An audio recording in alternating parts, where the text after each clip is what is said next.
Haleluya. Shalom, selamat pagi Bapak Ibu Saudara terkasih dalam Tuhan Yesus Kristus. Puji Tuhan.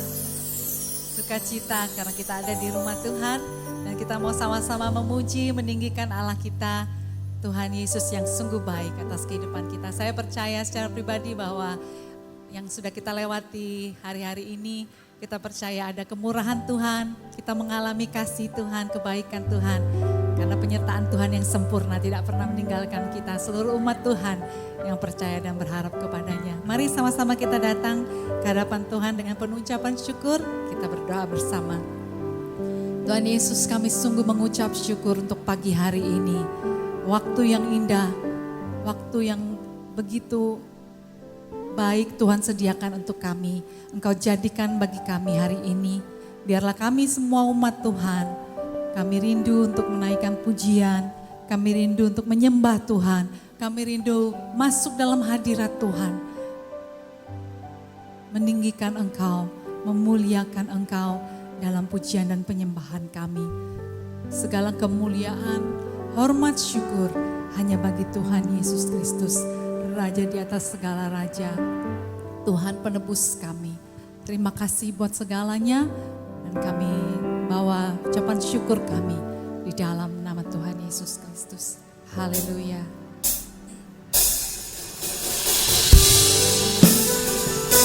Haleluya Yesus. Oh, Yesus Tuhan. Yesus Kristus Tuhan. Engkau Allah yang kami tinggikan. Dan segala kemuliaan, hormat, syukur hanya bagi nama. Haleluya. Ku pandang kemuliaan-Mu, Imam besar Maha Agung. Amin. Kaulah pemilik hidupku, Yesus Kristus Tuhan.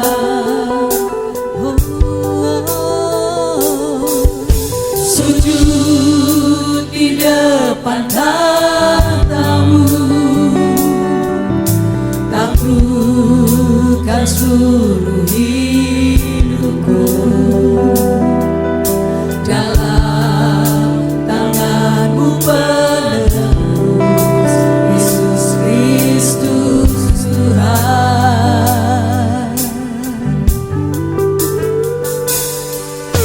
Tiada satu pun yang luput dari karya kasih-Mu yang mulia. Bagimu Tuhan, bagimu segala pujian, hormat, kemuliaan.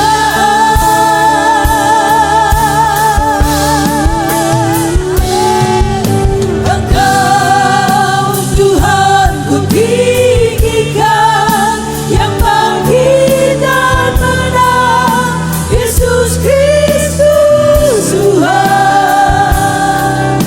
Raja mulia dan luhur, berkorban bagiku. Selamatkan jiwaku, selamatkan jiwaku. Engkau Tuhan Yesus Kristus. Mari sama-sama katakan. Ku pandang kemuliaan-Mu, Kau Tuhan kami, Kau yang Maha Agung. Amin. Kaulah pemilik hidupku, Yesus Kristus Tuhan.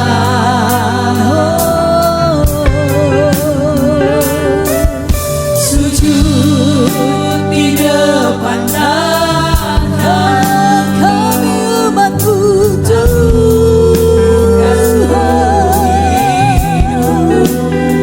Kau penebus kami, Yesus Yesus Kristus Tuhan. Sebab tiada satu pun yang luput. Haleluya. Tiada satu pun yang luput dari karya kasih-Mu. Mulia bagi segala pujian.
Satu-satunya Raja,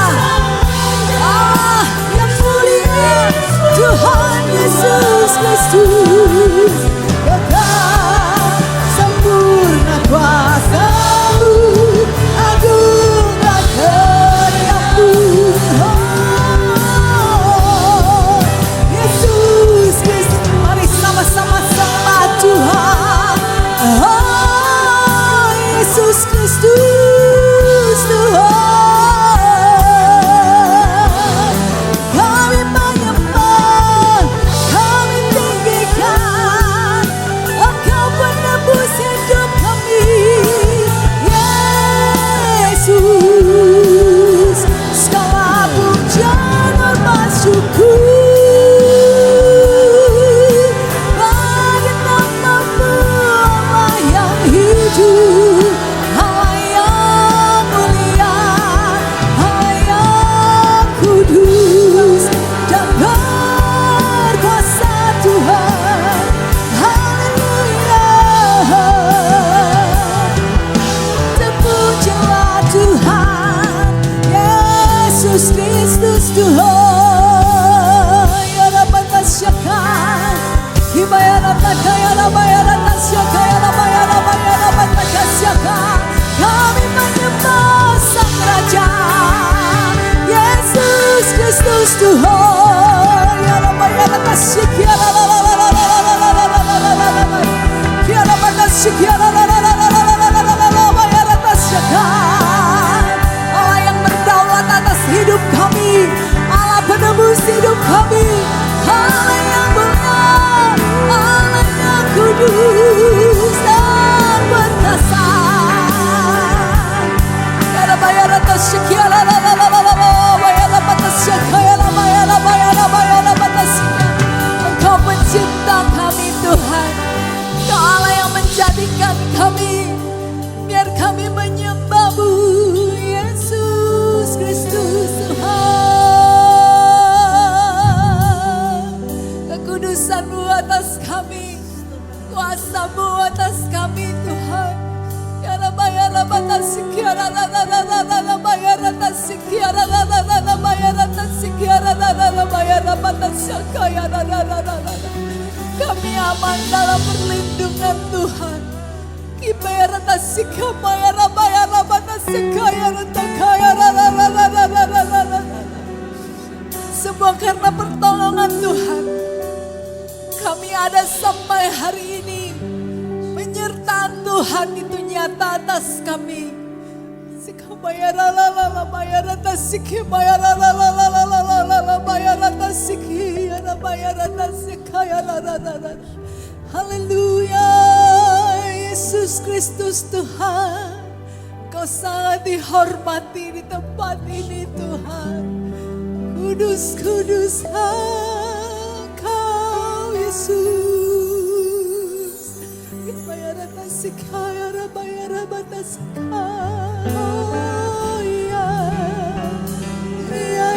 Yesus Tuhan, haleluya, haleluya, Kau yang kami tinggikan,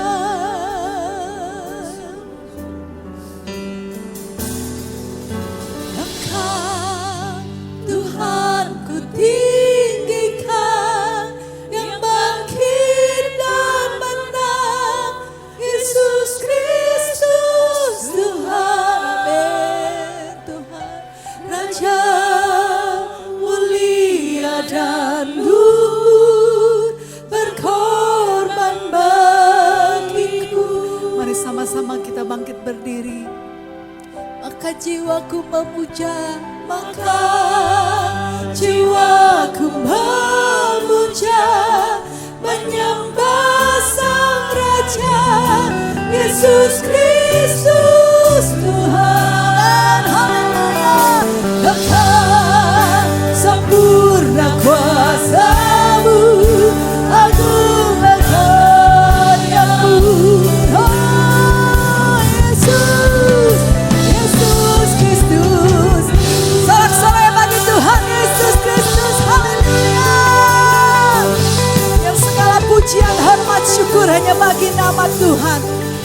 Engkau yang kami tinggikan sampai selama-lamanya, segala kemuliaan, hormat, syukur. Dan kami begitu mengucap syukur, punya Allah yang dahsyat, punya Allah yang luar biasa, penebus kami yang hidup, Allah kami Tuhan Yesus Kristus. Segala kemuliaan hanya bagi nama-Mu, dan kami umat-Mu mau lebih lagi bersorak, memuji kebesaran Tuhan. Dalam nama Tuhan Yesus, haleluya. Sama-sama katakan amin. Bersorak-sorai hanya bagi nama Tuhan. Biar sukacita surga kita terima di tempat ini, karena Allah sendiri yang melimpahkan atas kehidupan kita. Berikan salam kanan kirinya, biar sukacita surga ada bersama kita semua. Haleluya.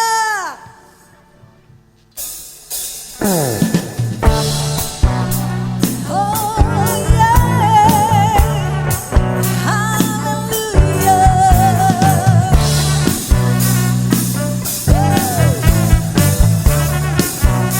Mari sama-sama katakan. Terima sukacita surga, itulah kekuatan bagi jiwa.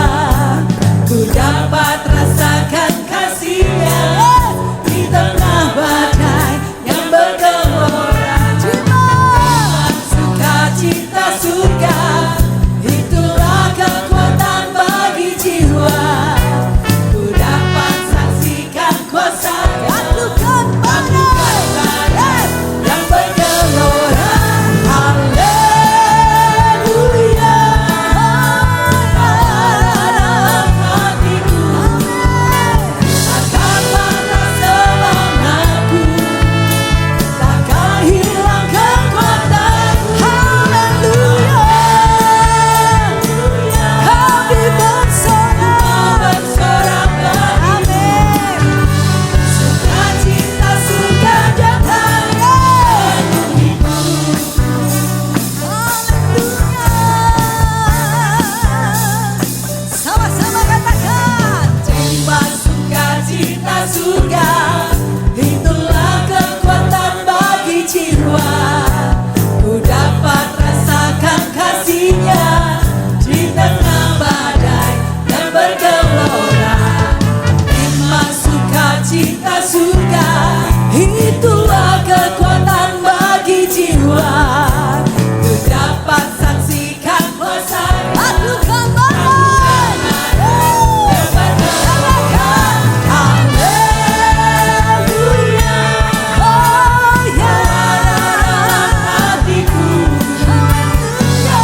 Tuhan.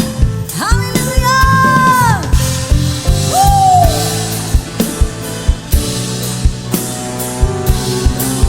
Mari sama-sama katakan haleluya.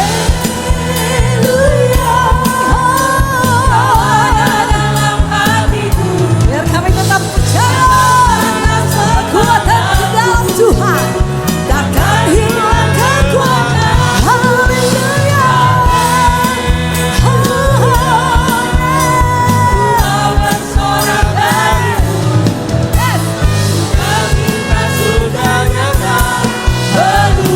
Harus sekali lagi sama-sama katakan haleluya, haleluya. Dalam hatiku akan pernah semangatku, akan hilang kekuatan. Mari bersorak bagiku. Amin. Sukacita sukanyata penuhiku. Oh, sukacita sukanyata penuhiku. Mari sekali lagi katakan sukacita, sukacita sukanyata penuhiku. Amin.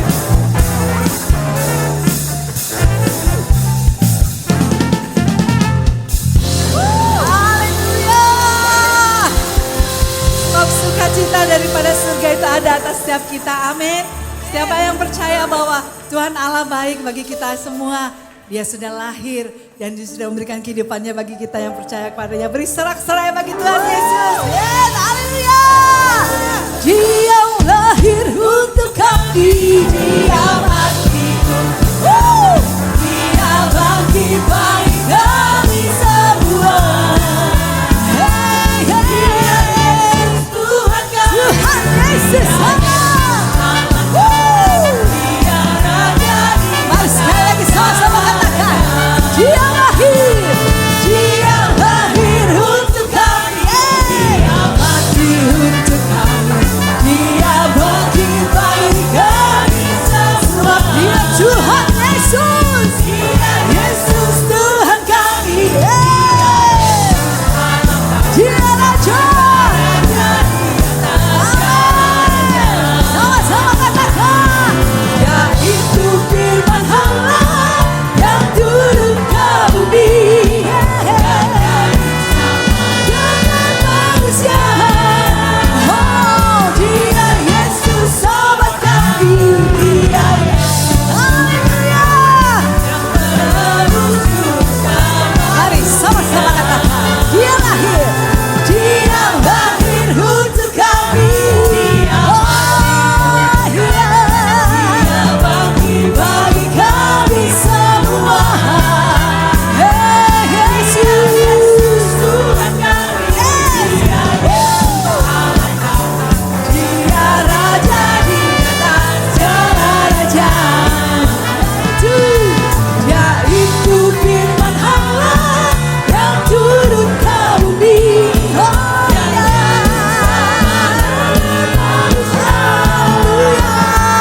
dia Yesus sobat kami. Sang penebus. Sekali lagi katakan. Yaitu firman Allah. Yaitu firman Allah yang turun ke bumi. Tuhan Yesus. Dia Yesus sobat kami. Dia Yesus. Sang penebus dunia. Sang penebus.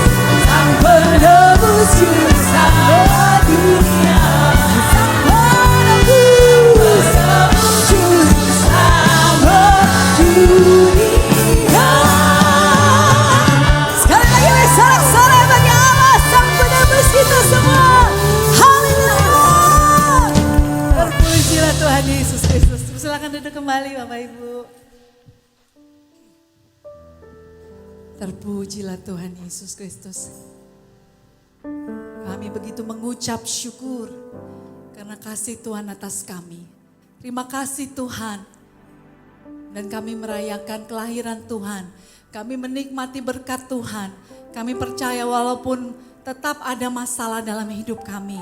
Tetap ada tantangan yang harus kami lewati. Hari lepas hari kami mau percayakan hidup kami kepada Tuhan. Kami mau berserah kepada Tuhan. Dan terus kami ingat akan kasih Tuhan yang selalu dan selalu menolong kami. Allah kami tidak pernah meninggalkan kami. Allah kami yang selalu menyertai kami. Itu menjadi kekuatan untuk kami tetap percaya. Berharap sepenuhnya kepada Tuhan. Haleluya, haleluya. Sebab begitu besar kasih-Mu bagi kami Tuhan. Maka Engkau sudah berikan anak-Mu yang tunggal bagi kami. Itu semata-mata karena kasih Tuhan yang besar untuk kami. Kami mengucap syukur. Terpujilah Tuhan Yesus Kristus.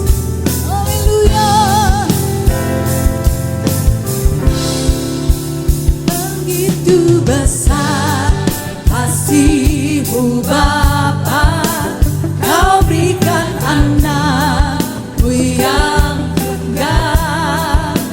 Di saat aku percaya kasih-Mu Tuhan.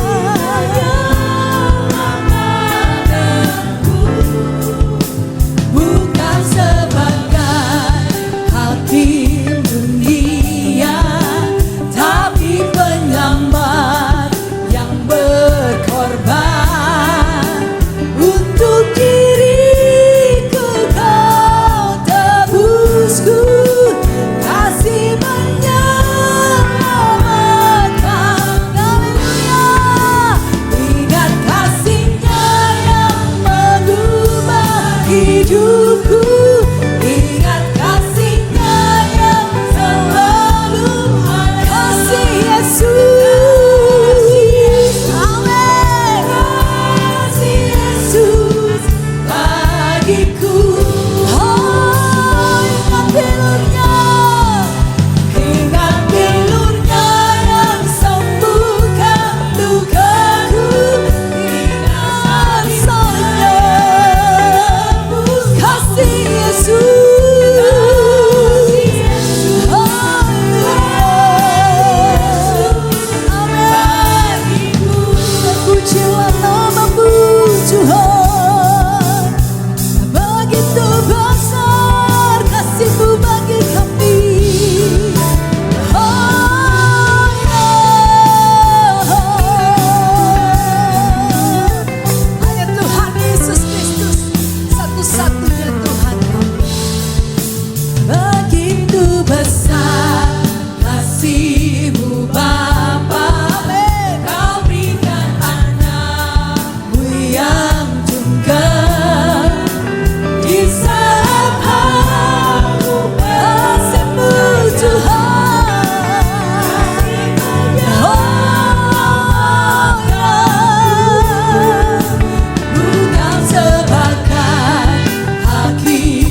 Tuhan saja katakan ingat kasih-Nya, ingat kasih-Nya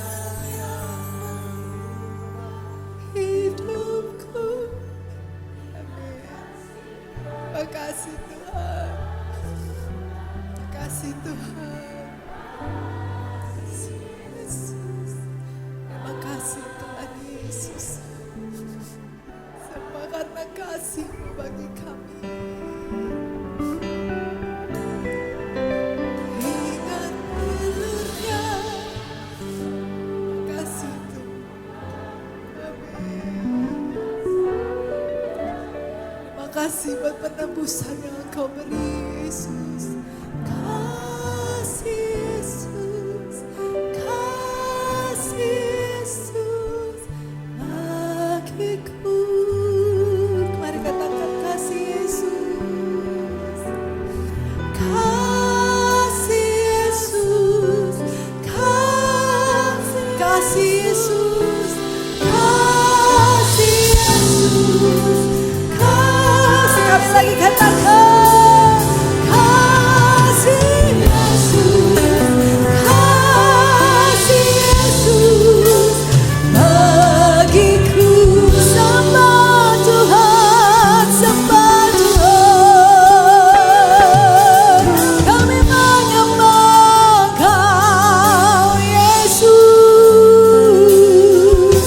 Sembah Tuhan, tinggikan Yesus, besar kasih-Mu bagi kami, kami menyembah-Mu. Itu besar kasih-Mu untuk kami umat-Mu Tuhan. Kami menyembah, kami memuji, kami bersyukur buat segalanya.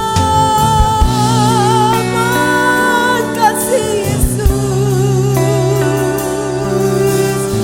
Haleluya, haleluya,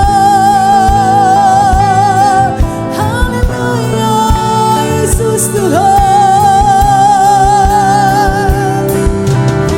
Pujilah nama-Mu, besar kasih setia-Mu, selamanya Engkau baik, dan puji nama-Mu, oh Tuhan Yesus. Kami merayakan kelahiran-Mu karena kami tahu kasih Tuhan buat kami. Kami ada karena kasih Tuhan, karena kasih kemurahan Tuhan bagi kami. Kami ada sampai hari ini, biar kami sembah Tuhan Yesus seumur hidup kami, sampai selama-lamanya. Hanya Tuhan Yesus saja dalam hidup kami, pemilik hidup kami. Haleluya, ya Rabbah Tasyak, ya Rabbah, ya Rabbah Tasyak. Haleluya, oh Yesus Tuhan. Haleluya, sembahnya bagi nama-Mu Tuhan Yesus, sampai selama-lamanya kami sembah Tuhan. Sembah Tuhan. Haleluya. Sembah dan puji Dia. Sembah Tuhan. Sembah dan puji Dia. Sembah dan puji Dia. Sembah, kami sembah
Mari kita berdoa.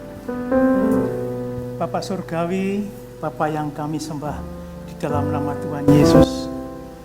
Pertama kami ucap syukur kalau kami masih diberi kesempatan untuk beribadah, untuk mendengar suara-Mu. Demikian juga Bapa, kami ucap syukur juga atas kesehatan yang boleh kami terima, perlindungan, tuntunan-Mu, sehingga kami boleh dengan sehat mendengar suara-Mu Tuhan. Kami menyerahkan pemberitaan firman Tuhan dari awal, pertengahan, sampai akhir di tangan-Mu. Biar setiap perkataan, setiap kata-kata yang keluar dari mulut hamba-Mu menjadi berkat untuk setiap kami. Urapi hamba-Mu yang terbatas ini. Biarlah apa yang keluar dari pikiran hamba-Mu sungguh-sungguh berasal dari Tuhan. Sehingga apapun yang kami lakukan di tempat ini hanya Tuhan yang dipermuliakan. Roh Kudus, inilah waktu-Mu, ambil alih setiap apapun kami lakukan. Sekali lagi juga kami menyerahkan seluruh keberadaan kami tangan. Di dalam berkat nama Tuhan Yesus, kita berdoa dan mengucap syukur. Haleluya, sama-sama katakan amin. Silakan duduk. Oke, shalom. Maaf. Ya, oke.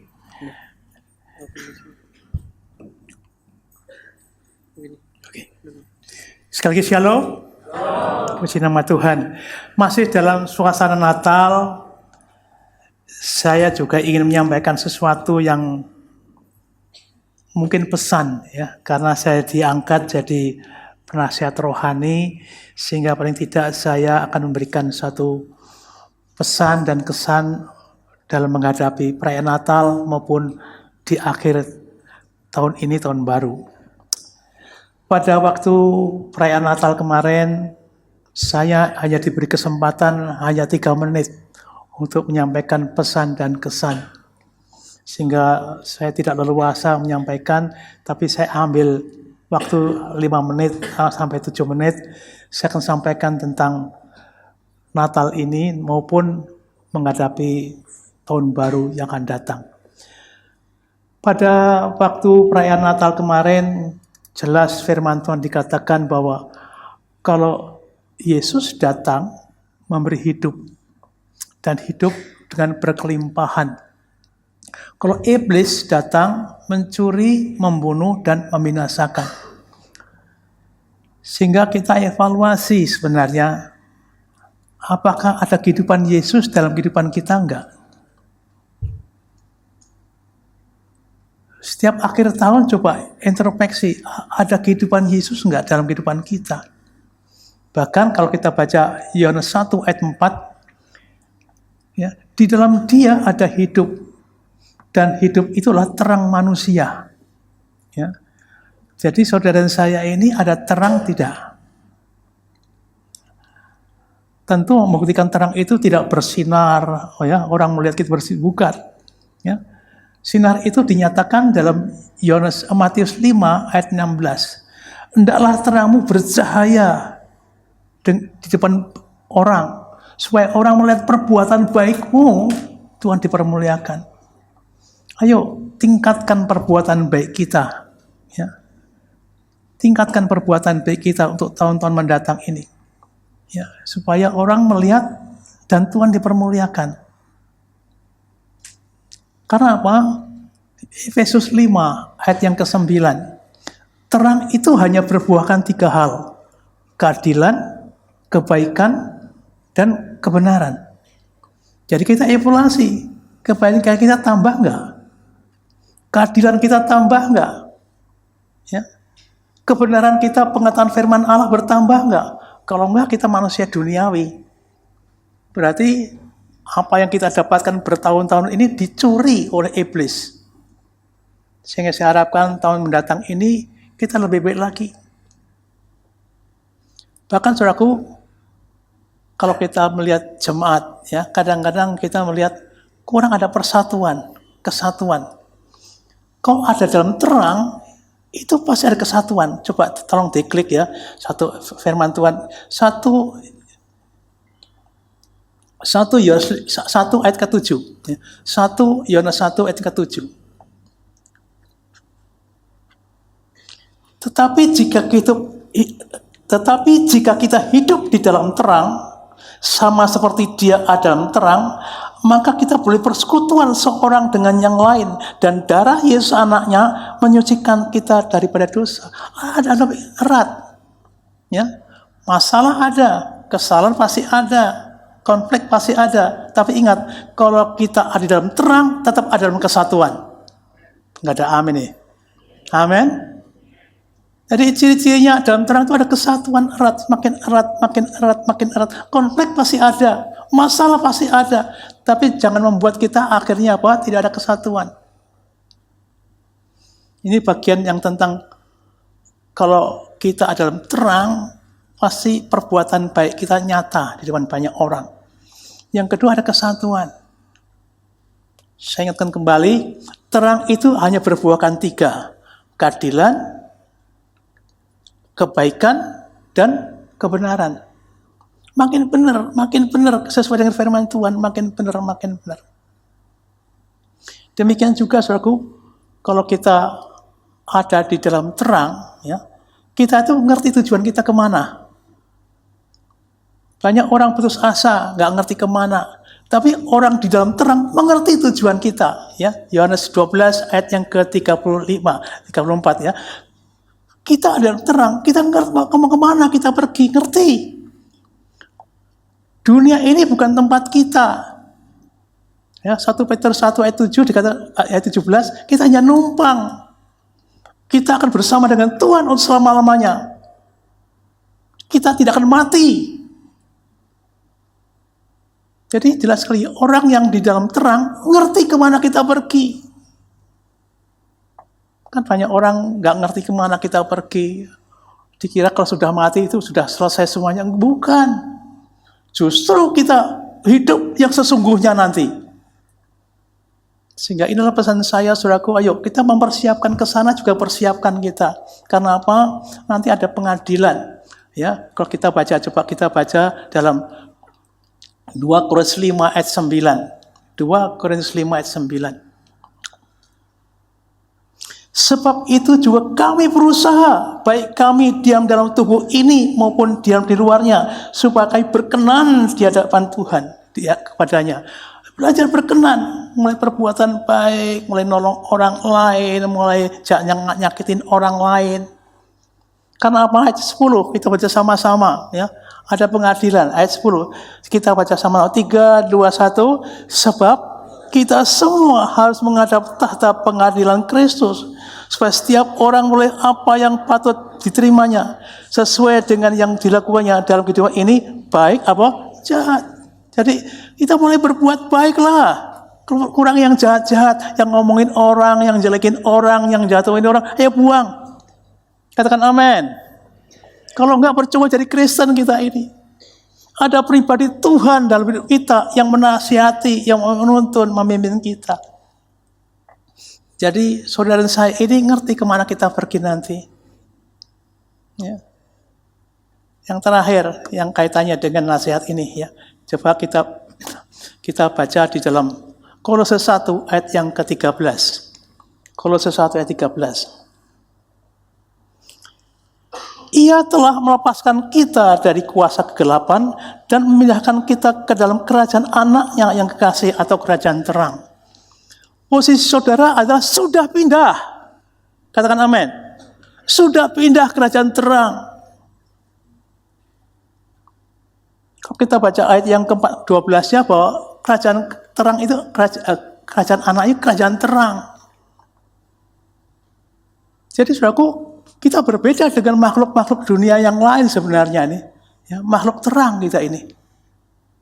Pasti berbuat baik, pasti adil, pasti buat kebenaran.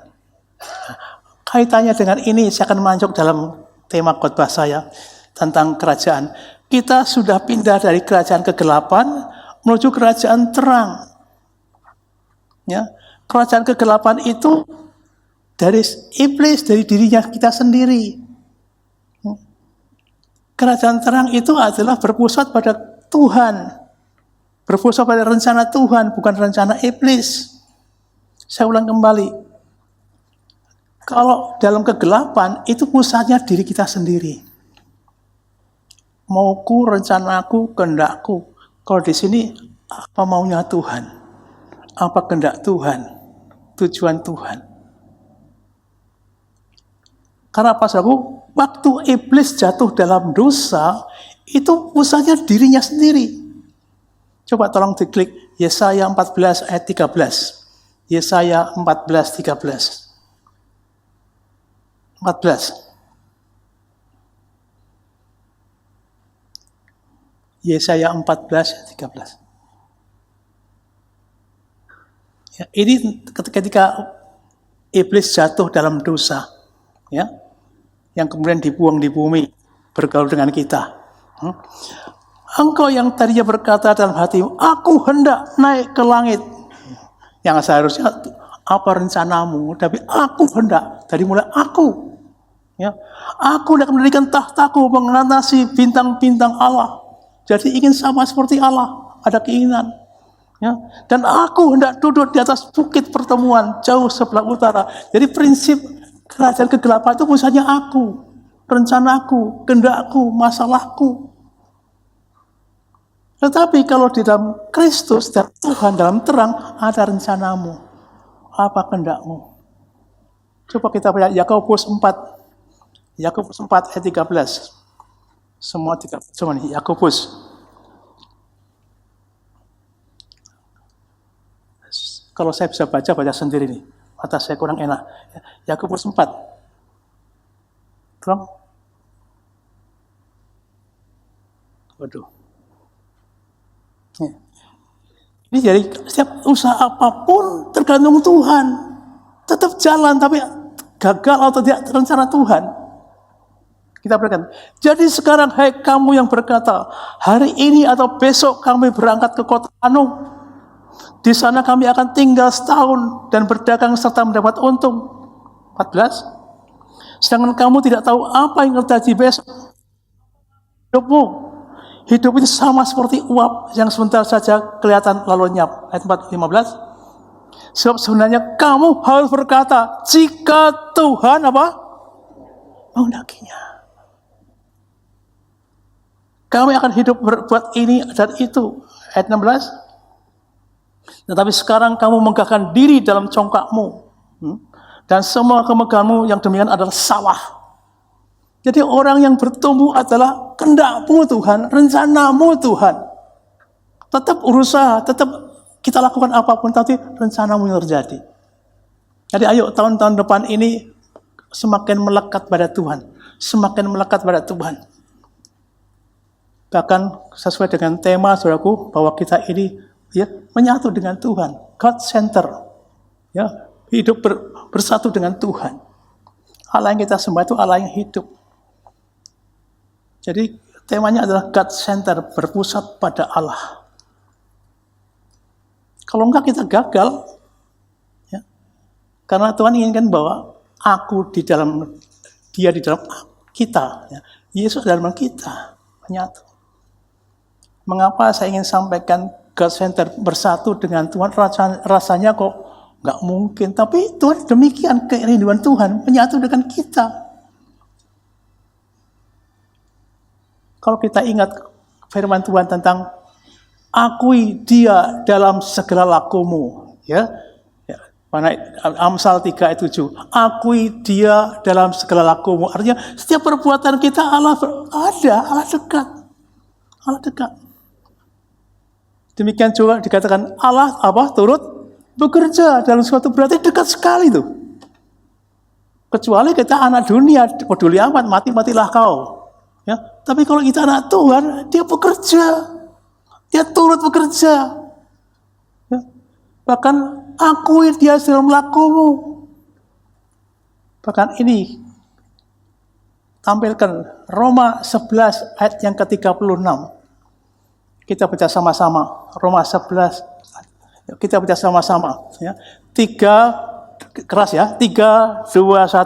Sebab segala sesuatu adalah dari dia dan oleh dia kepada Dia, bagi Dialah kemuliaan sampai selama-lamanya. Inilah rencana Tuhan.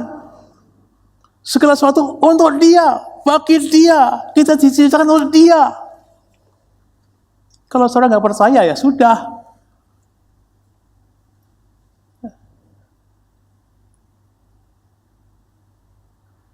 Jelas sekali bahwa kita harus intim dengan Tuhan, menyatu dengan Tuhan. Hidup didasari oleh karena apa? Kehidupan bersama dengan Tuhan. Sehingga dari sini saya akan mulai dengan satu tema. Dari ayat ini, saudaraku, bahwa Allah ingin dekat dengan kita. Yang kedua, saudaraku, Allah ingin setiap apapun campur tangan Allah ada. Segala sesuatu dari Allah, untuk rencana Allah. Bagi orang-orang dunia tidak mengerti. Jadi orientasi kita ini kepada Tuhan. Orientasi kita kepada Tuhan. Ya, tujuan kita, keberadaan kita itu dari Tuhan.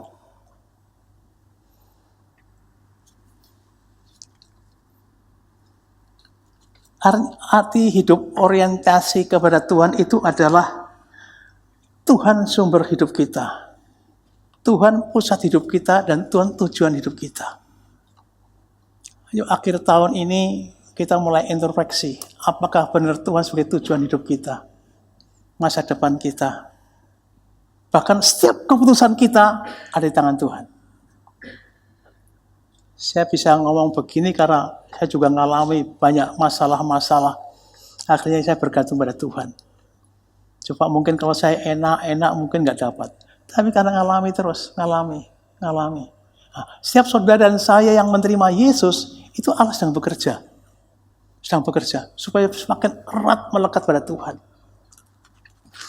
Jadi intinya adalah bahwa kita harus God center. Orientasi kita kepada Tuhan, bukan yang lain.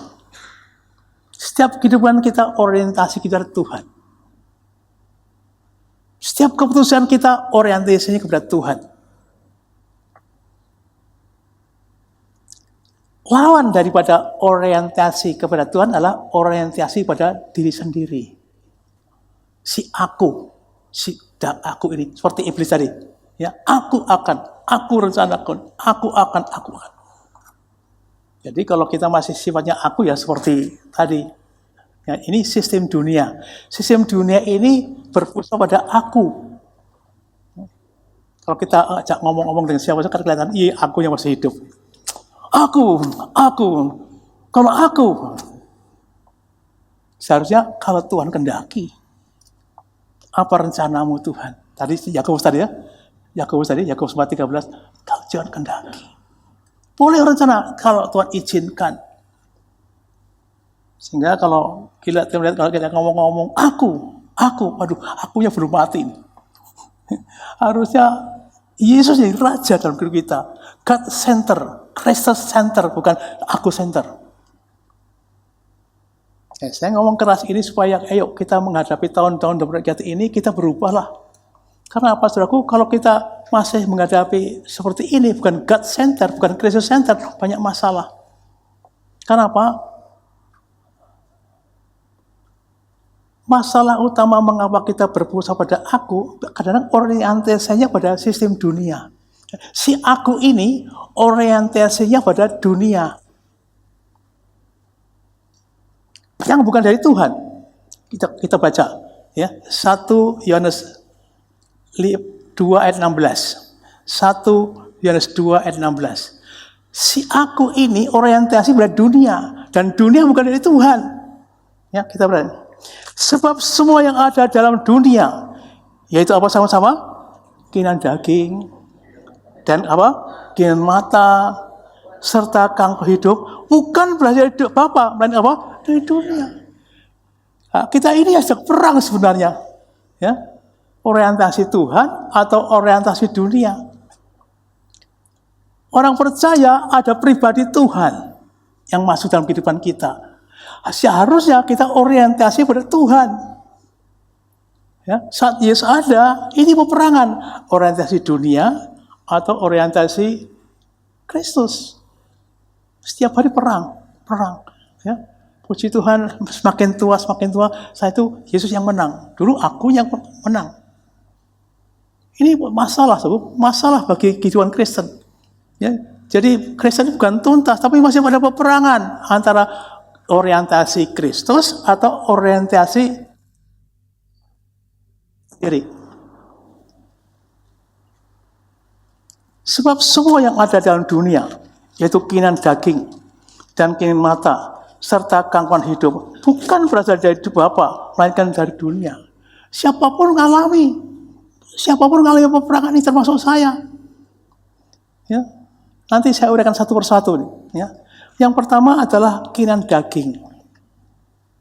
Pertengkaran, perselisihan, iri hati, dengki, dendam, percideraan, roh pemecah, ya, kemabukan, termasuk percabulan di situ juga. Ya. Orang yang terus melakukan ini tidak akan mendapat bagian dalam kerajaan Allah. Kita baca Galatia 5 ayat 21 yang terakhir aja. Galatia 5 ayat 21. Kedengkian, kemabukan, pesta pora, dan sebagainya. Dalam semua itu kuperingatkan kamu. Paulus dulu pernah berbuat seperti yang telah kubuat dahulu, bahwa barang siapa melakukan hal demikian, ia sama-sama tidak akan mendapat bagian. Percuma kekristenan kita. Ada peperangan. Nah, lalu kita apa? Apa diam saja? Enggak.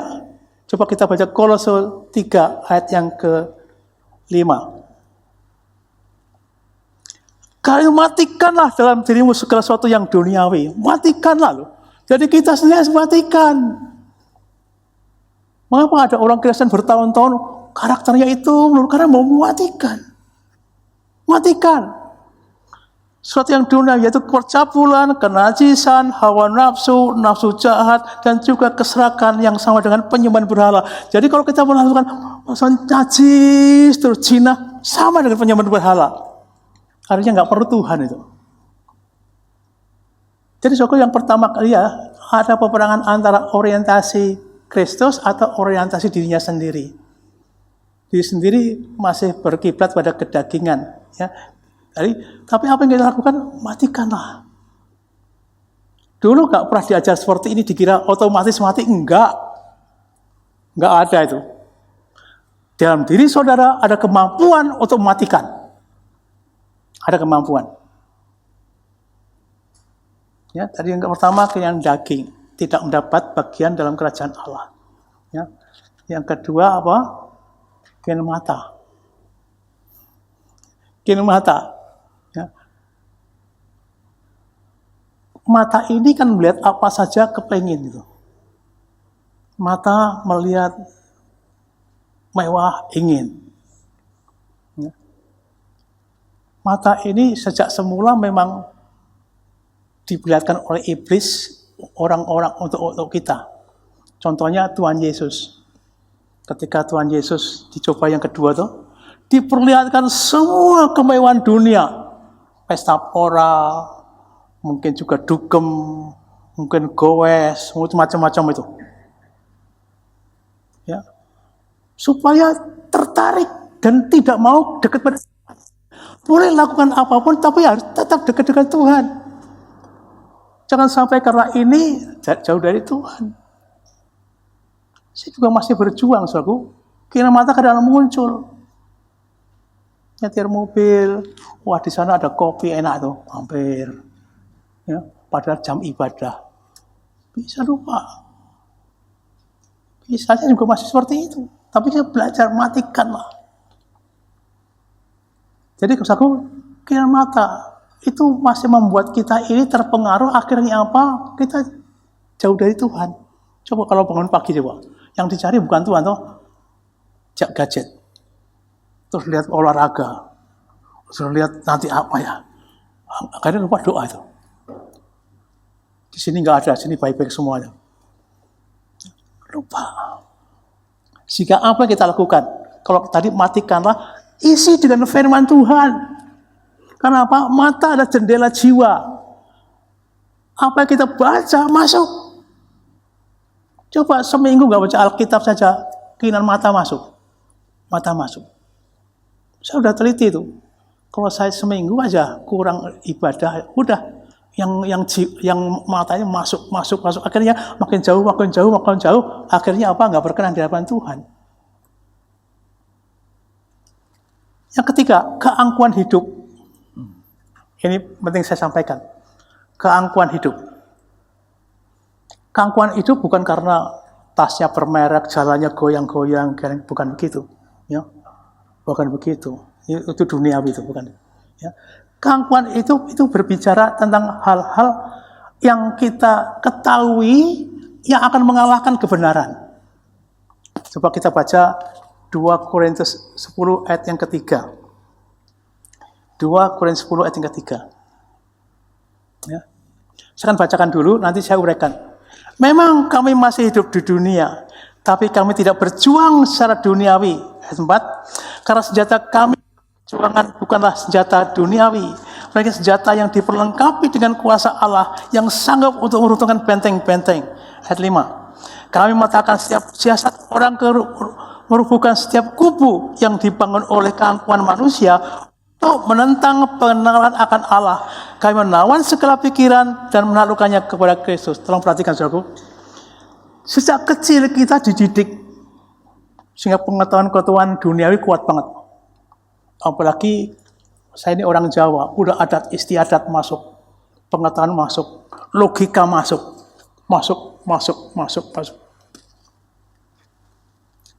Demikian di mata Tuhan ini angkuh. Karena apa? Kadang-kadang pada waktu dihubungkan dengan kebenaran firman Tuhan menolak.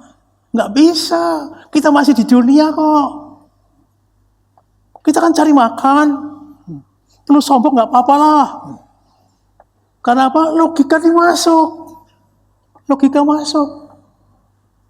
Saya sering kena batunya, khotbah di satu tempat, khotbahnya dalam. Akhirnya apa? Setelah khotbah mereka kumpul masing-masing. Itu nggak benar itu. Kita masih nama di dunia kok, masih cari makan kok. Ada keangkuhan untuk menentang kebenaran. Ini termasuk duniawi juga. Yang seharusnya merendahkan diri, apa dikatakan firman Tuhan, saya lakukan. Saya sering ketemu itu. Berkali-kali. Dulu saya pengajar full gospel, saudaraku. Kalau udah ngajar di full gospel, mereka kumpul masing-masing. Gak benar itu hamba Tuhan. Ekstrim banget. Sehingga seharusnya keangkuhan hidup kita taklukkan. Supaya kebenaran firman Tuhan itu lebih utama.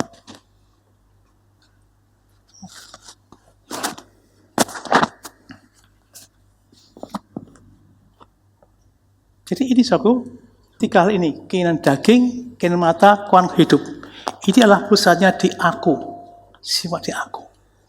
Dan ini rata-rata masih nempel dengan tadi. 14-13. Aku hendak. Sudah waktunya saudaraku, kalau kita ingin God center, berpusat pada Allah, matikan aku. Gak mudah. Tapi ada Roh Kudus yang memampukan. Ada Yesus yang memampukan dalam hidup kita. Saya ngomong ini juga karena ngalami, saudaraku, ngalami. Kuat sekali, tapi saya harus matikan. Tapi perintah tadi, matikan. Kalau enggak, jadi kita bukan Kristen. Ingat, nanti ada pengadilan. Ada pengadilan. Jadi, saudaraku, bagian yang saya sampaikan ini adalah mengapa kita sulit untuk God center. Masih ada si aku. Kalau dulu istilahnya si aku yang tidak laku, yang kaku ini harusnya mati. Berikutnya saudaraku, saya ingin menyampaikan bagaimana kita ini bisa membangun God center, berpusat pada Allah. Membangun gimana? Dalam Yohanes 15 ayat ke-5, di luar aku kamu tidak bisa berbuat apa-apa. Kekuatan kita sendiri nggak mungkin, harus kekuatan Tuhan. Kalau firman-Nya tinggal dalam aku dan aku dalam kamu bisa berbuat sesuatu. Di luar aku, kamu tidak bisa berbuat apa-apa. Saya juga rasakan, saya butuh Tuhan. Artinya apa? Kita harus hidup di dalam Kristus. Saudara harus hidup di dalam Kristus. Baru kita bisa melakukan. Ya. Jadi nasihat saya, ayo tetap tinggal dalam Kristus. Gimana sih tinggal dalam Kristus itu? Ya kita sudah dalam Yesus. Ke dalam Yesaya 9 ketika berbicara tentang Natal, Putra telah diberikan kepada kita penasihat ajaib, ya, penasihat ajaib dan raja kekal. Ya. Ada penasihat, dia datang menasihatin kita. Bagi yang ada Yesus ada penasihat. Suara itu dengar, jangan Sugeng, jangan lakukan. Jangan ngomong, jangan jelekin, pasti ada itu. Orang Kristen pasti ada, kalau nggak ada bukan Kristen. Ada penasihat ajaib, Yesaya 9, ya, dia penasihat ajaib, ada nasihat. Sehingga kita harus di dalam Kristus. Apa sih di dalam Kristus itu? Di dalam Kristus, kalau kita di dalam Kristus, ada sifat-sifat yang Allah berikan kepada kita yang menentang perkara duniawi. Yang tidak mungkin kita lakukan secara duniawi atau kinan mata, kangkung hidup, kinan daging, nggak bisa. Jadi ada satu syarat yang diberikan kepada kita, kalau kita lakukan, kita pasti bisa mengalahkan dunia. Mengalahkan si aku. Yuk kita baca. Filipi 2. Ayat 1 sampai 6. Pelan-pelan kita pandu. Filipi 2. Ayat 1 sampai 6. Jadi karena dalam Kristus ada nasihat. Ada nasihat. Ciri-cirinya ada Kristus, ada nasihat. Ya. Baca firman, lakukan. Ini enggak berguna bagi si dunia, enggak bisa. Ya. Ada nasihat. Ada penghiburan kasih. Tadi puji-pujian tentang kasih Yesus. Kasih Yesus yang mengasihi kita. Ada penghiburan kasih. Ada persekutuan roh. Ada kesatuan roh. Ada roh kudus sama. Ada kasih mesra dan belas kasihan. Jadi orang yang di dalam Kristus itu pasti ada belas kasihan. Cepat iba gitu, cepat nolong. Ya. Dalam satu kasih, satu jiwa, satu tujuan. Ini adalah di dalam Kristus. Jadi kalau kita di luar Kristus nggak bisa melakukan itu. Kalau dalam Kristus pasti ada satu roh, satu jiwa. Ya. Ada nasihat.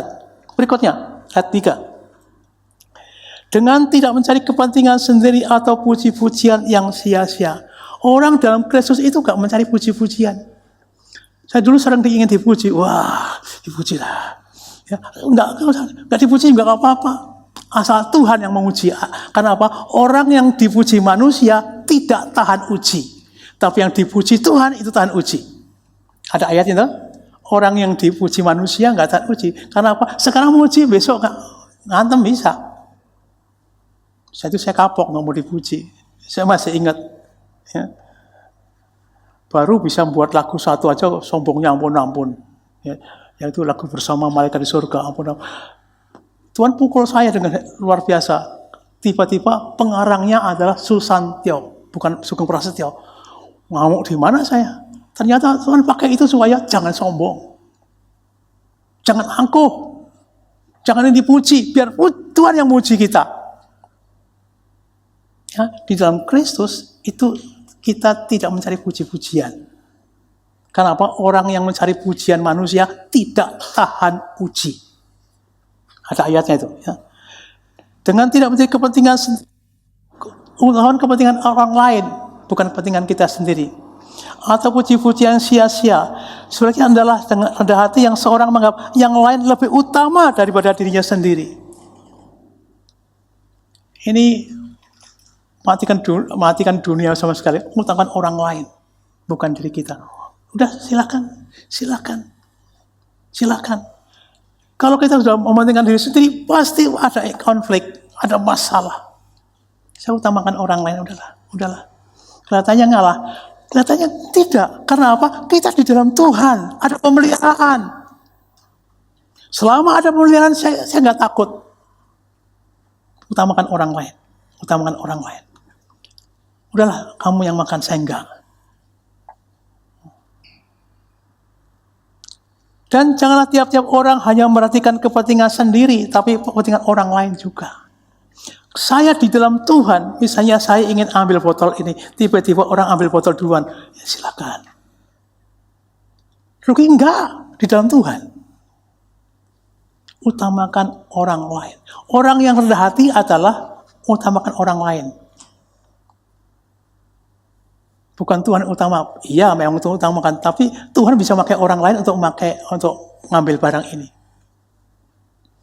Jadi ini di dalam Tuhan loh. Kalau di luar Tuhan saya nggak ngomong. Utamakan orang lain. Jangan kepentingan sendiri. Ya. Berat ya. Tapi ini dalam Tuhan seperti itu. Kita pasti berubah kok. Jemaat ini pasti berubah. Para pemimpin pasti berubah. Utamakan orang lain. Berikutnya. Hendaklah kamu dalam hidup bersama menaruh pikiran dan perasaan yang terdapat juga dalam Kristus. Orientasi kepada Kristus, orientasi kepada Tuhan itu pilihan kita. Mau atau tidak. Karena apa? Menaruh. Hari kita yang menaruh. Kalau nggak mau ya nggak apa-apa.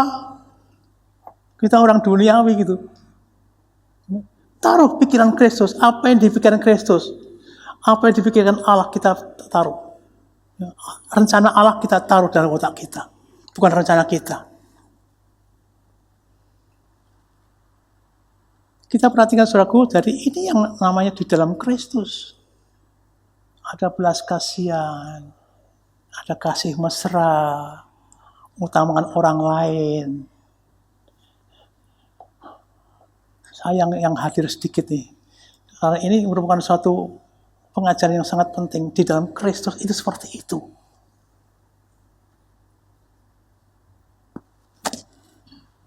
Jadi saudaraku, inilah yang syarat supaya kita bisa God center. Kristus center. Berpusat pada Tuhan. Yesus, kita harus hidup di dalam Kristus. Dalam Kristus seperti tadi. Ya, Filipi 2 tadi. Yang berikutnya, bagaimana kita bisa berpusat pada Tuhan? Yang kedua, saudaraku, pegang firman Allah yang hidup ini. Atau renungkan firman Allah ini. Ya, sampai tingkat kita mengerti. Kalau enggak, kita enggak bisa apa-apa. Pegang firman yang hidup ini dalam kehidupan kita. Ada orang yang baca Alkitab gara-gara ada masalah. Ya, enggak apa-apa lah. Ditinggal pacar, tinggal suami, akhirnya rajin baca Alkitab, enggak apa-apa. Itu kecelakaan. Ada orang baca Alkitab gara-gara di PHK, ada. Enggak apa-apa cara Tuhan seperti itu. Tapi terus baca Alkitab sampai tingkat mengerti. Kalau enggak percuma. Karena apa? Mata itu jendela jiwa. Apa kita baca masuk dalam kehidupan kita. Jadi ada yang harus aktif ya. Yang pertama reaktif. Karena apa? Ada masalah, kita baca Alkitab. Tapi ada aktif, dia mulai aktif. Saya enggak sekolah Alkitab, saudaraku. Saya enggak sekolah Alkitab artinya yang formal STH, PTH enggak. Tuhan izinkan supaya apa? Jangan sampai orang harus sekolah. Enggak. Setiap orang harus mengerti firman Allah. Harus mengerti. Dan ini yang memerdekakan saya. Dengan demikian, saudaraku, kalau orang mulai aktif baca Alkitab, atau akibat reaktif, atau otomatis baca Alkitab terus, sampai tingkat mengerti, ya, maka kita bukan berjalan dengan apa yang kita lihat, berjalan dengan iman. Saya ulang kembali. Kalau orang ngerti firman Allah, bukan berjalan dengan apa yang kita lihat, tapi dengan iman. Aku berjalan. Kenapa banyak sekarang ini berjalan karena kita lihat dulu. Kita berapa itu? Dikatakan bahwa kita kita berjalan dengan yang kita imani, bukan kita lihat. Seperti Abraham, itu berjalan karena apa? Iman. Bapak iman. Orang-orang di Alkitab itu, ya, pahlawan-pahlawan iman berjalan dengan iman, bukan yang dilihat. Rasul-rasul berjalan dengan iman. Kenapa? Ngerti firman.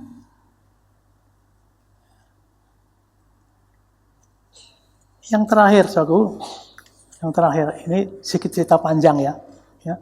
Yang terakhir, jadi kita ambil keputusan bukan apa kata orang. Kita ambil keputusan bukan pengalaman kita hidup yang lampau kita. Bukan karena pintarnya kita. Tapi apa dikatakan firman, saya lakukan karena Tuhan yang perintahkan. Kita baca Lukas 5. Lukas 5.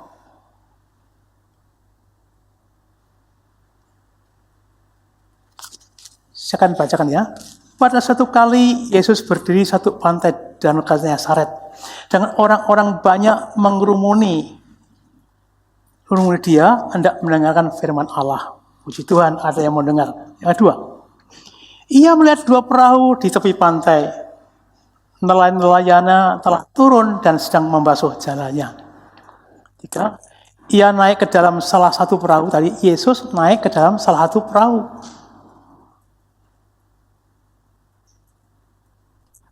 Yaitu perahu Simon. Dan menyuruh dia supaya menolakkan perahunya sedikit jauh dari pantai. Lalu ia duduk dan mengajar orang banyak dari atas perahu. 4. Setelah selesai berbicara, ia berkata kepada Simon, "Bertolaklah ke tempat yang dalam dan tebarkanlah jalanmu untuk menangkap ikan." Ayat 5. Simon menjawab, "Guru, telah sepanjang malam kami bekerja keras dan kami tidak menangkap apa-apa. Tapi karena Engkau menyuruhnya, aku akan menebarkan jala juga." Ayat 6. Dan setelah mereka melakukannya, mereka menangkap sejumlah besar ikan sehingga jala mereka mulai koyak. 7. Lalu mereka memberi isyarat kepada teman-temannya di perahu yang lain supaya mereka datang membantunya. Dan mereka itu datang, lalu mereka bersama-sama mengisi kedua perahu itu dengan ikan sehingga hampir tenggelam. Ayat 8. Ketika Simon Petrus melihat hal itu, ia pun tersungkur di depan Yesus dan berkata, "Tuhan, pergilah daripada aku, karena aku ini seorang berdosa." Ceritanya demikian. Saudaraku,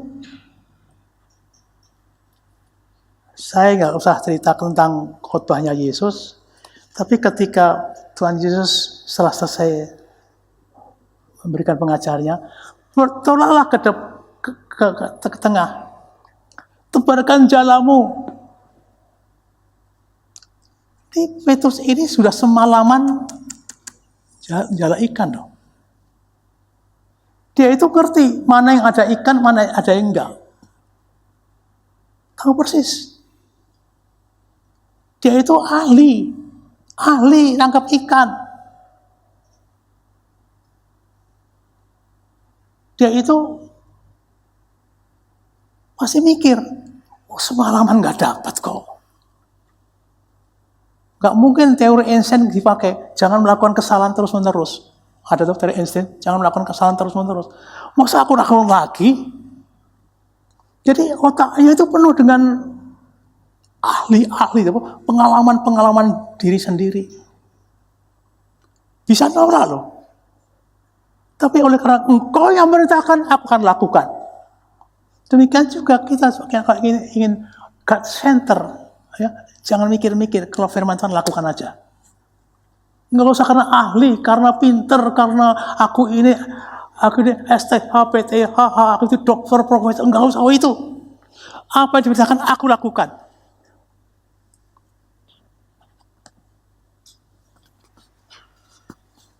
Dan apa yang terjadi? Petrus bertobat. "Guru, pergilah. Aku ini orang berdosa." Dia Tuhan.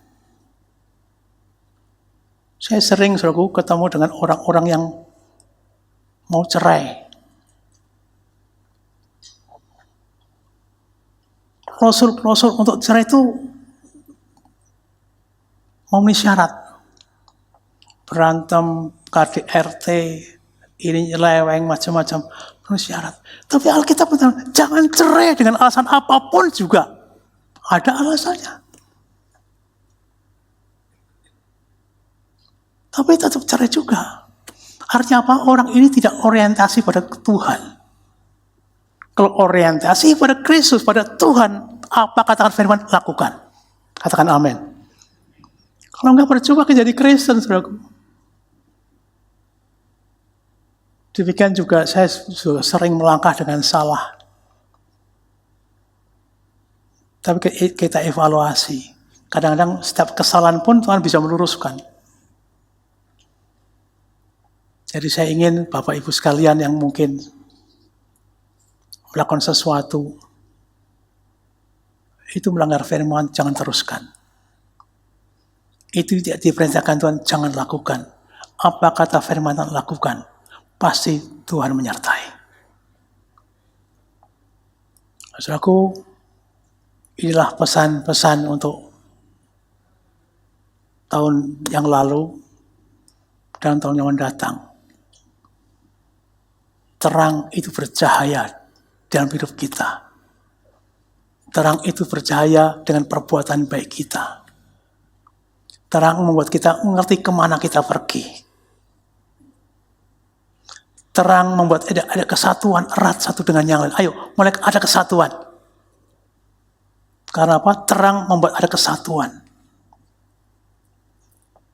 Yang ketiga, bahwa kalau kita hidup dalam terang, dalam kerajaan terang, ya kita nggak mungkin ikut dunia. Karena kita telah pindah dari kegelapan menuju terang yang ajaib. Di dalam terang ini kita God oriented atau God center, berpusat pada Allah. Apa maunya Allah? Tidak berpusat pada si aku. Kalau si iblis berpusat pada aku enggak, aku mau, aku rencana. Tuhan enggak God oriented. God center, berpusat pada Tuhan, itu pasti tidak mungkin lakukan keinginan mata, kangkuhan hidup, keinginan daging. Kita bisa matikan. Tadi saya uraikan, nggak usah uraikan lebih dahulu lagi.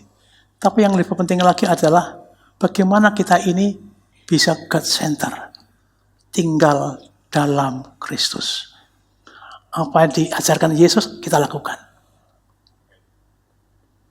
Yang berikutnya, baca firman Tuhan hidup. Saya rindu saudaraku, ayo malas-malas, baca aja lah sampai tingkat mengerti. Pasti kita ditolong Tuhan. Pasti ada jalan. Yang berikutnya, yang terakhir, setiap apapun kita lakukan, apa yang katakan firman Tuhan lakukan. Jangan karena ahli, karena bidangnya menguasai. Nah, apa kata firman Tuhan? Saya percaya, saudaraku, apa pesan saya untuk tahun ini direma dalam kehidupan kita. Amin. Amin. Sulit ya, tapi ada Roh Kudus yang memampukan. Roh Kudus mampukan. Kayak semakin mencintai Tuhan, semakin dekat dengan Tuhan. Itulah yang kedekat Tuhan. Ingat, hari-hari tidak baik. Roh jahat masih berusaha menggagalkan rencana Tuhan ini. Efesus 5 ayat 16. Ya, hari-hari jahat. Kita sudah mendengar firman Tuhan ini, ayo pegang firman Tuhan ini. Tetap dekat kepada Tuhan. God center, hidup berpusat pada Tuhan. Tuhan memberkati. Tepuk tangan Tuhan Yesus. Ya, kita balik berdiri. Kita balik berdiri. Kita lebih dalam lagi, ku cinta kau Yesus. Ya, minta Luki. Haleluya. Bapak Surgawi, hamba-Mu sudah berbicara. Roh Kudus, ambil alih apapun yang kami dengar. Jadikan setiap firman ini rema dalam kehidupan kita. I love you Lord. I love you Lord.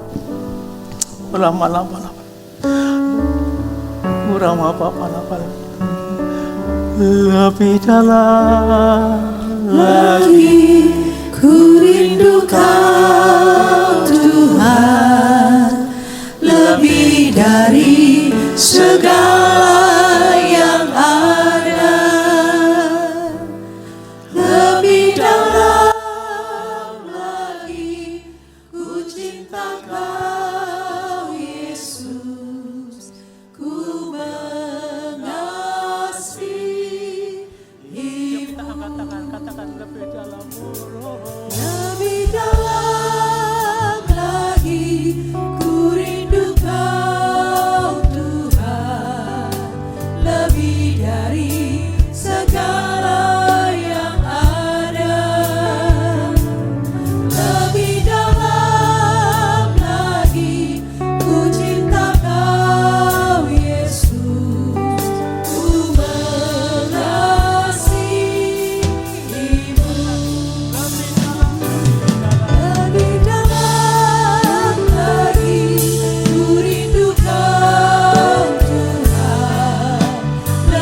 Korea Sekelaya Sandala Malama.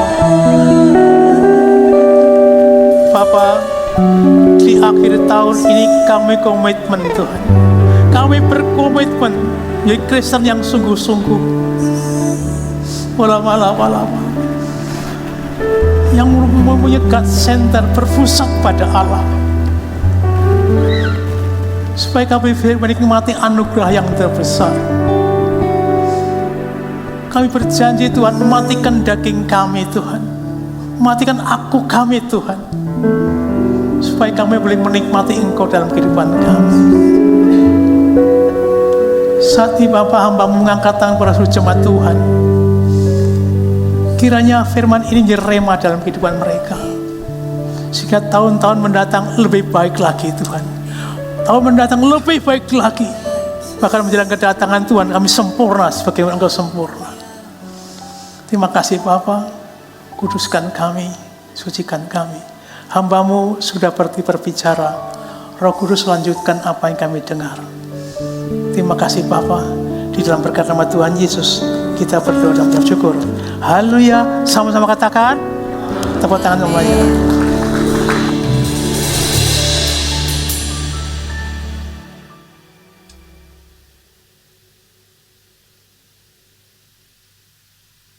Haleluya. Bapak Ibu sudah diberkati oleh kebenaran firman Tuhan, bisa lambaikan tangan.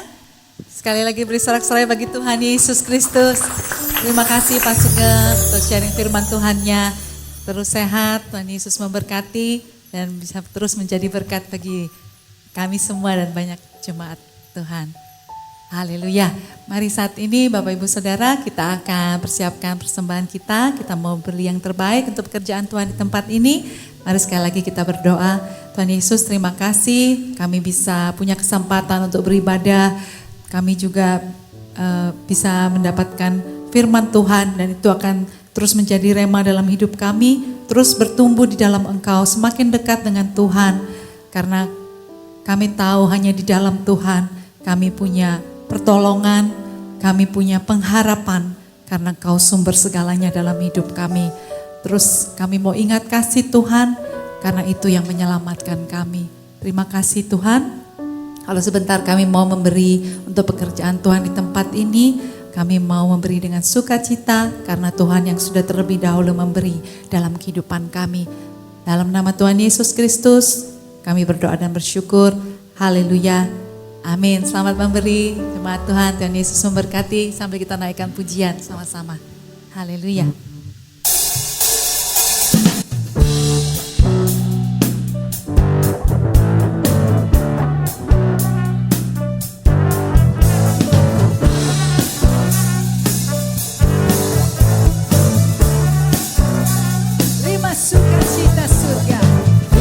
Sukacita surga, itulah kekuatan bagi jiwa.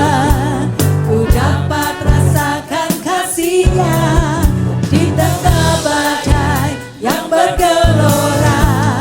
Rima sukacita surga, itulah kekuatan bagi jiwa. Ku dapat saksikan kuasa-Nya.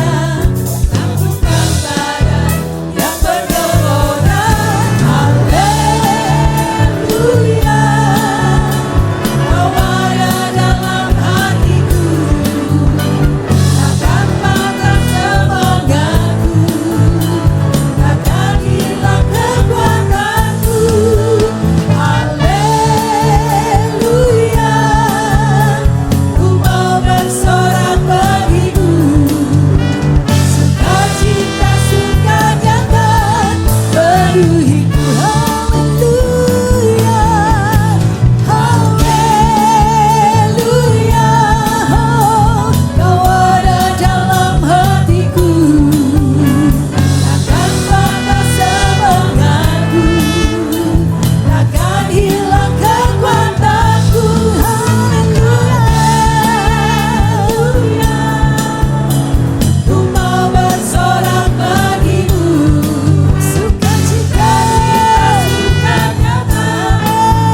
memberkati persembahan Bapak Ibu Saudara. Selanjutnya kita akan saksikan pengumuman dari multimedia. Persilakan. Shalom jemaat terkasih, tidak terasa kita sudah berada di penghujung tahun. Saya berdoa di penghujung tahun ini, kasih dan damai sejahtera Tuhan menyertai kita semua. Bersama saya Esther Luciana, izinkan saya memaparkan informasi sepekan gereja kita. Ibadah minggu depan akan dilayani oleh Pendeta Immanuel Gatot. Pendalaman Alkitab, PPW, Kompi, dan Komunita bulan ini ditiadakan dan akan kembali dilaksanakan pada Januari tahun 2025. Dan berikut klip pengumuman lainnya.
Demikian info sepekan minggu ini. Selamat hari Minggu, Tuhan Yesus memberkati.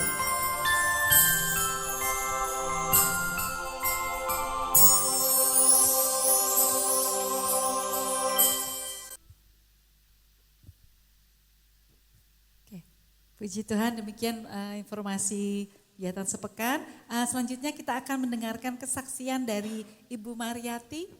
Persilakan Ibu.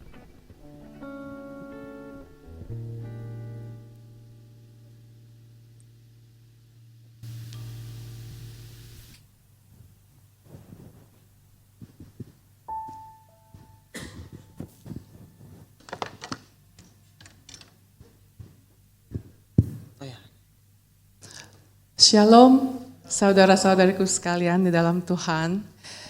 Terima kasih untuk kesempatan yang diberikan dari Pak Gembala di tempat ini. Kalau saya ada di tempat ini masih bisa menyaksikan kebesaran dan kebaikan Tuhan.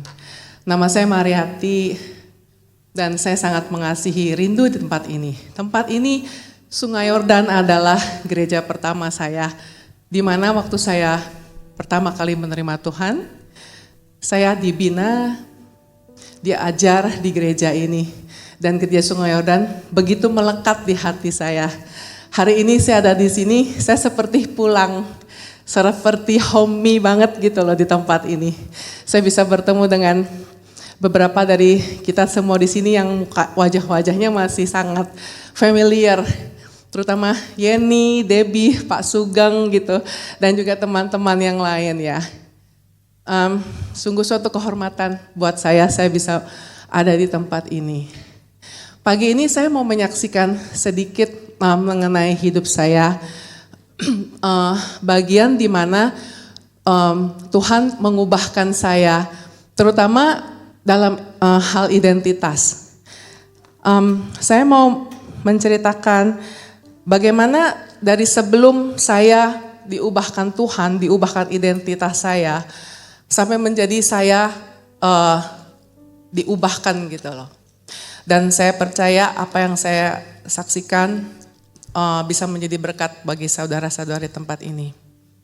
Sebelum saya mengerti siapa saya di dalam Tuhan, identitas saya dalam Tuhan, hidup saya tuh, saya sering gitu ya, membanding-bandingkan diri saya dengan orang lain.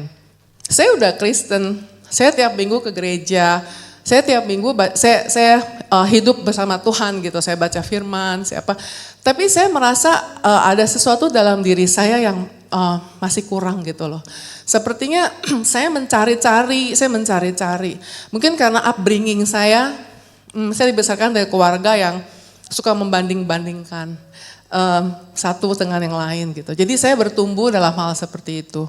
Dan itu membuat saya tuh menjadi semakin menjadi seorang pribadi yang sangat tertutup ya. Dan juga saya sering minder gitu. Kok dia bisa gitu, kok saya enggak. Kok hidupnya sangat luar biasa gitu, pelayanannya luar biasa hebat, kok saya enggak gitu.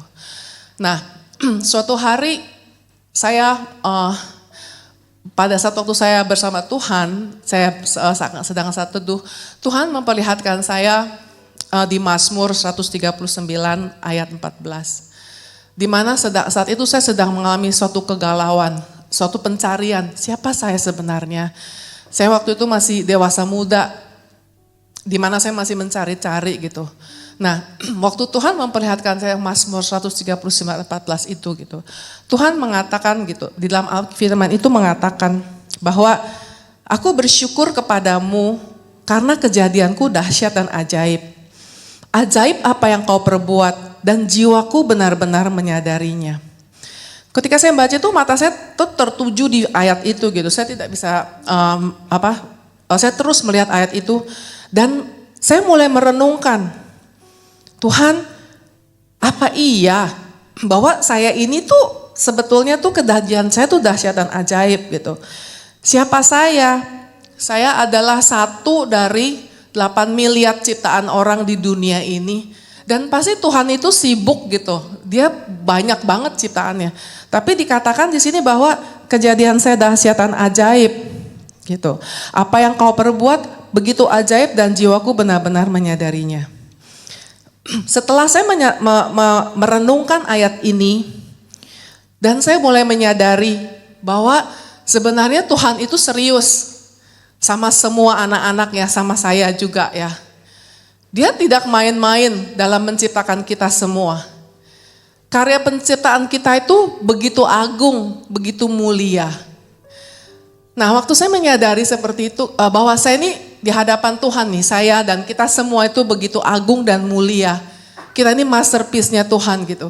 Saya tuh mulai menangis gitu. Saya bilang, Tuhan terima kasih. Ternyata saya ini bukan saya bukan sampah gitu. Kejadian saya bukan cuma kecelakaan atau kejadian saya itu cuma kayak asal-asalan atau kejadian saya itu seperti kayak kebetulan gitu. Tetapi memang direncanakan oleh Tuhan. Dan kebenaran ini sangat memerdekakan saya. Saya tidak lagi minder, saya tidak lagi merasa tidak berharga. Saya tidak lagi merasa tidak dikenal gitu. Dulu saya mencari-cari identitas saya. Waktu saya mulai melayani Tuhan, saya mencari identitas saya dalam pelayanan. Saya berpikir kalau saya melayani Tuhan, saya pasti dikenal orang gitu. Saya pasti dihormatin orang. Tidak salah melayani, tapi saya yang salah karena saya memang meletakkan identitas saya di dalam pelayanan itu. Dan ketika saya tidak melayani, saya menjadi nobody gitu. Saya menjadi nobody. Saya bukan jadi somebody gitu, saya jadi nobody. Siapa saya gitu, saya mulai nyasar gitu ya. Saya mulai mempertanyakan keberhargaan diri saya. Tetapi ketika Tuhan mengungkapkan kebenaran ini, saya mulai menyadari gitu, Tuhan ternyata identitas saya tidak terletak di dalam pelayanan yang saya lakukan, tidak terletak di dalam pekerjaan yang saya lakukan, tidak terletak di dalam harta benda yang saya miliki, tetapi kebenarannya adalah bahwa saya ini anak Tuhan. Saya diciptakan Tuhan dengan tujuan maksud yang mulia bagi Tuhan. Dan otomatis identitas saya pun terletak di dalam Tuhan gitu. Nah, setelah itu Tuhan menunjukkan kepada saya ada sebuah track. Di mana track itu seperti kayak orang lari gitu ya, ada track-tracknya gitu. Dan saya melihat banyak orang berlari.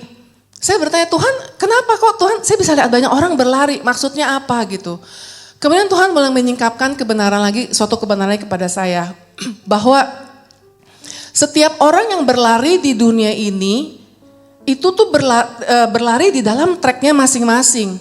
Tidak mungkin mereka lagi berlari, terus mereka pindah ke track orang lain, terus mereka pindah lagi gitu. Atau enggak mereka nengok kanan, nengok kiri, mereka mundur gitu. Tetapi mereka sibuk berlari sampai mencapai garis finish gitu. Nah, di situ Tuhan menunjukkan saya di Filipi 3 ayat 13b sampai 4. Itulah yang Tuhan tunjukkan bahwa aku melupakan apa yang ada di belakangku dan menggerakkan dan mengarahkan diriku pada apa yang ada di hadapanku dan berlari-lari kepada tujuan untuk memperoleh hadiah, yaitu panggilan surgawi dari Tuhan dalam Kristus Yesus. Setelah saya diungkapkan kebenaran itu, saya tidak lagi membandingkan diri saya dengan orang lain. Tuhan mulai mengajarkan saya bahwa setiap dari kita unik, dibesarkan dari keluarga yang berbeda, memiliki masalah yang unik, yang berbeda, setiap orang tidak sama. Memiliki keberhasilan pun berbeda-beda. Jadi hanya membuang-buang waktu kalau saya ini membandingkan diri saya dengan orang lain gitu. Nah setelah itu saya mengerti. Setelah identitas saya dipulihkan demi hari dalam Tuhan, saya tidak lagi melakukan hal-hal seperti itu. Tetapi mata saya fokus, saya arahkan kepada Tuhan. Dan hanya untuk melakukan kehendak-Nya. Dan bukan cuma itu saja gitu. Sejak saya mengetahui siapa saya yang sebenarnya dalam Tuhan, saya tidak lagi merasa kesepian di dunia ini. Saya mempunyai papa yang sangat baik. Sekalipun misalnya papa saya di dunia ini tidak menjadi seorang papa yang seperti saya bayangkan gitu. Tapi saya punya papa di surga yang sangat mengasihi saya. Kalaupun saya tidak dikenal di dunia ini oleh banyak orang, tapi Tuhan mengenal saya gitu. Papa surgawi itu mengenal saya. Dia menghormati saya. Bahkan saya mempunyai suara di hadapan Papa surgawi. Dan Papa surgawi memperhatikan setiap detil kehidupan saya. Lebih daripada manusia gitu. Orang terbatas tapi Papa surgawi tidak. Di situ saya semakin bertumbuh di dalam identitas saya. Semakin kuat dan semakin yakin dan percaya bahwa Tuhan itu memang mengasihi setiap kita. Ketika saya dulu saya kalau bertemu masalah saya suka menghindarinya. Saya takut gitu menghadapi masalah, udah gemeter gitu ya. Tetapi sejak saya mengerti identitas saya, Tuhan mengajarkan saya gitu bahwa dalam setiap masalah Tuhan selalu berada bersama saya. Dia selalu menguatkan saya, dia menghibur saya, dia memimpin saya, bahkan mengajari saya step by step. Bagaimana saya tuh bisa keluar, berjalan melalui perjalanan sampai saya keluar dari masalah saya. Tuhan tidak menghakimi saya, Tuhan tidak menuntut atau menunjuk-nunjuk saya. Tapi dia dengan lemah lembut, dia memimpin saya. Dia ada bagi saya. Pada saat saya mengalami masalah yang besar. Jadi saya tidak merasa kesepian lagi gitu. Tuhan adalah sahabat saya dan saya pun menjadi sahabat Tuhan. Dan saya melihat bagaimana Tuhan menguatkan identitas saya. Semakin hari semakin yakin, semakin kuat dan semakin percaya dan tidak tergoyahkan. Bahwa dalam setiap keadaan, setiap masalah apapun Tuhan ada bersama-sama dengan saya. Dan saya percaya Tuhan juga berbicara kepada kita semua hari ini. Setelah saya melalui semua itu, terutama pada saat saya dalam keadaan begitu berat, Tuhan itu saya belajar untuk lebih intim lagi, lebih dekat dengan Tuhan. Dan Tuhan menenangkan saya gitu. Dia katakan kepada saya bahwa datanglah kepada saya. Di tengah-tengah badai yang sedang melanda hidup kamu, saya menaruh kamu di mata badai itu, di mana kamu akan mengalami suatu damai sejahtera yang tidak dapat dihancurkan oleh keadaanmu. Di luar sana boleh mengalami hiruk pikuk, boleh mengalami kekacauan, tetapi di tengah mata badai itu, di tengah-tengah hadiratku, engkau akan mengalami damai sejahtera. Dan damai sejahtera yang saya terima dari Tuhan itu mengajarkan saya untuk kuat, untuk bertekun, untuk terus maju bersama Tuhan, pantang menyerah gitu. Dan saya bersyukur sekali bahwa setelah saya dapat melihat semuanya ini dan saya bisa menerima diri saya seperti yang Tuhan lihat dan Tuhan katakan, identitas saya menjadi berjangkar di dalam Tuhan.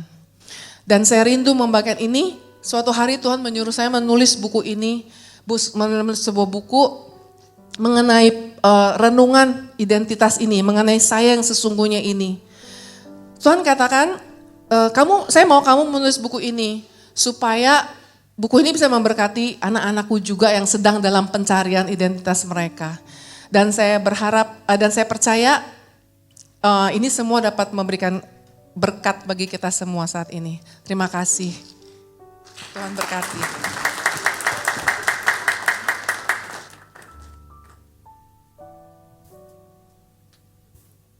Oke, puji Tuhan, terima kasih untuk kesaksiannya Ibu Mariati. Kita percaya bahwa itu semua bisa menjadi berkat bagi kita semua. Intinya lebih di dalam Tuhan itu akan memberikan kita lebih lagi pengenalan akan Tuhan, identitas diri kita juga semakin dipulihkan. Dan segala kemuliaan hanya bagi nama Tuhan Yesus. Mari Bapak Ibu Saudara, kita akan mengakhiri ibadah kita pada siang hari ini. Tetap dengan penuh ucapan syukur, kita akan akhiri tahun ini dengan sukacita. Kita terus terima kemurahan Tuhan, berjalan dalam kebenaran Tuhan, lebih intim dan lebih dalam lagi di dalam Tuhan. Sama-sama kita bangkit berdiri, kita akan sekali lagi menaikkan pujian lebih dalam lagi seperti yang tadi sudah dinaikkan. Lebih dalam lagi, ku rindu Kau Tuhan, lebih dari segala yang ada. Oh, lebih dalam lagi, ku cinta Kau Yesus, ku mengasihi. Lebih dalam lagi, lebih dalam lagi, ku rindu Kau Tuhan, lebih dari segala yang ada. Lebih dalam lagi, ku cinta Kau Yesus, ku mengasihimu,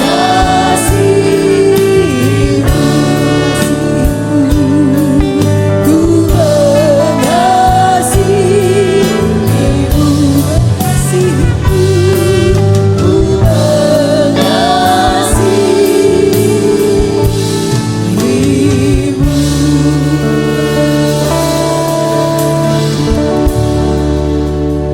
Bapak Ibu, saudara yang terkasih, ibadah kita sudah selesai dan sebelum kita kembali ke tempat kita masing-masing, mari kita arahkan hati dan tangan kita untuk terima berkat Tuhan pada saat ini.